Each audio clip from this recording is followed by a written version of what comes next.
Hello అండి అందరికీ. ఏంటి చీకట్లో ఏం చేస్తుంది అనుకుంటున్నారా? అప్పుడే లేచానండి. మీకు టైం చూపిద్దామని తీశాను. అసలైతే 3:30కే లేచానండి. కానీ బయటకు వచ్చి చూస్తే కుక్కలు బాగా అరుస్తున్నాయి. భయం వేసి మళ్ళీ వచ్చి పడుకున్నాను. కానీ పండగని లేచి మళ్ళీ పని స్టార్ట్ చేశాను. ఇల్లు ఊడ్చి మాకు కొట్టి పనంతా అయ్యేసరికి 1 అవర్ అయితే టైం పట్టింది. గడపకు కడిగి ముగ్గులు పెట్టి పసుపు రాసి ముగ్గేసి ముట్లు పెట్టేసరికి చాలా టైం పట్టిందండి.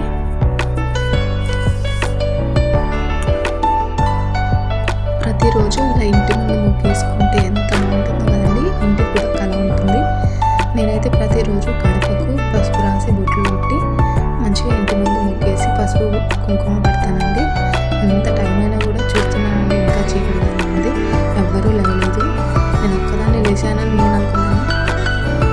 కానీ చాలామంది లేచారు. కానీ ఇంటి నుంచి బయటికి అయితే రాలేదు, కనిపించలేదు.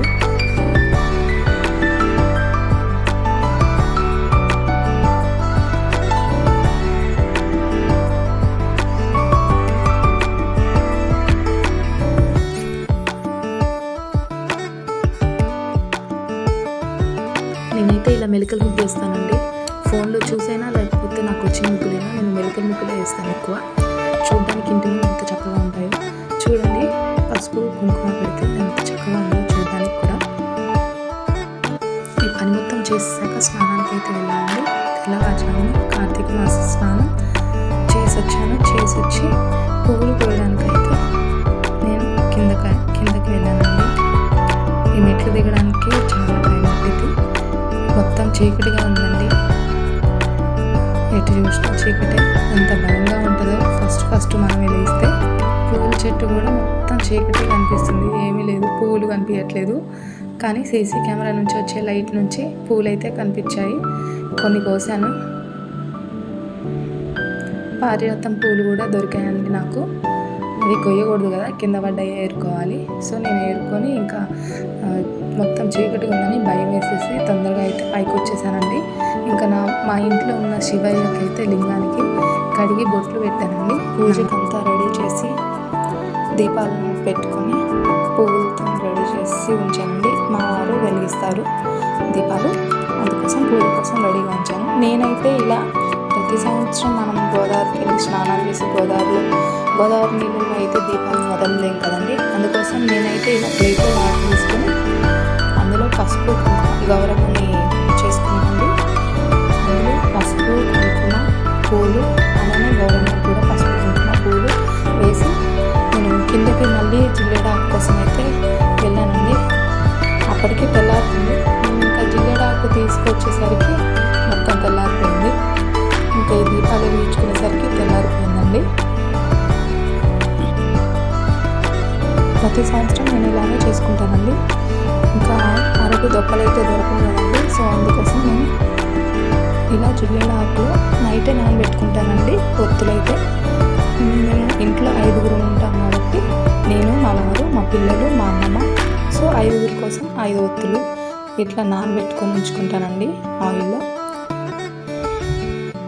ఆకులు ఇలా 5 పెట్టేసి వెలిగించి ధూపం నైవేద్యం సమర్పించి ఇలా సూర్యభగవానికి అయితే నమస్కారం చేసుకున్నానండి.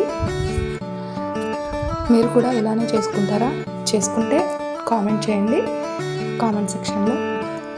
మీ అందరికీ కార్తీక సోమవార శుభాకాంక్షలు అండి. కొంతమంది అయితే ఏంటి ఇలా వెలిగిస్తున్నారు అని అనుకుంటారు. కానీ తెలియని వాళ్ళైతే అలా అనుకుంటారు. తెలిసిన వాళ్ళైతే వాళ్ళు కూడా చేసుకుంటారు. మన సైడ్ అయితే మా గోదావరి సైడు భద్రాచలం సైడ్ అయితే మేము ప్రతి సంవత్సరం గోదావరికి వెళ్ళి నది స్నానాలు చేసి అక్కడ వెలిగించుకుంటాము. గోదావరిలో వదిలేస్తాము దీపాలు. కానీ ఇక వెళ్ళలేనప్పుడు ఇలా చేసుకుంటాము. నేనైతే ప్రతి సంవత్సరం ఇలానే చేసుకుంటానండి.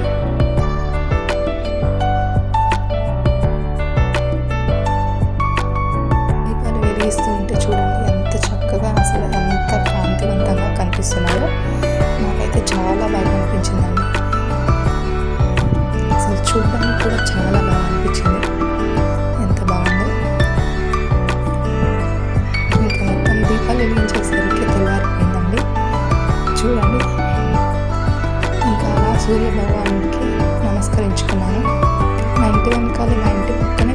చూడండి కనిపిస్తుంది, ఎంత బాగా ఉంటుందో.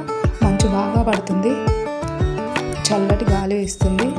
ఇంకా అలానే మా పిల్లల్ని లేపేసి వాళ్ళకి స్నానాలు పోసి వాళ్ళని కూడా రెడీ చేశానండి గుడికి వెళ్ళడానికి.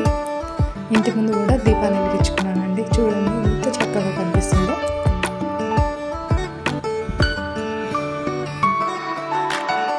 ఇంకా పిల్లల్ని కూడా రెడీ చేసేసి, చిన్నపిల్లలైనా బాగానే లేచారండి, ఏడవలేదు.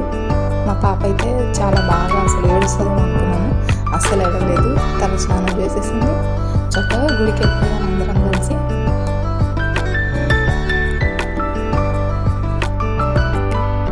మేమైతే మెట్లు దిగడం కూడా పోటీ పట్టుకుంటామండి, ఎవరు ఫస్ట్ దిగుతారో అని. చూడండి మా సిద్ధు ఎలా దిగుతున్నాడో. నేనే ఫస్ట్ అని అస్సలు ఆడవలేదండి, ఏడుస్తారేమో అనుకున్నా, అంత పొద్దున్నే లేచారు. కార్లో అయితే మంచు చూడండి అసలు గ్లాసెస్ మీద ఎలా పడుతుందో. గుడికి అయితే వెళ్ళామండి, శివాలయానికి. అక్కడ కూడా దీపాలు వెలిగించుకున్నాను, శివయ్య దర్శనం చేసుకున్నాను.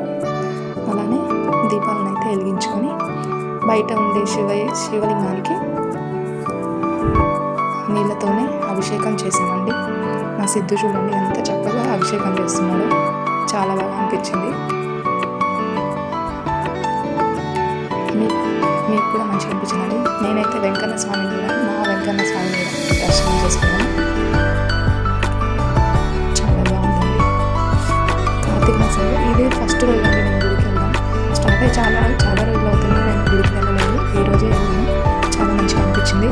ఇంకా తిరిగి ఇంటికి వచ్చేసానండి. మీకు ఈ వీడియో కనుక నచ్చినట్లయితే లైక్ చేయండి, షేర్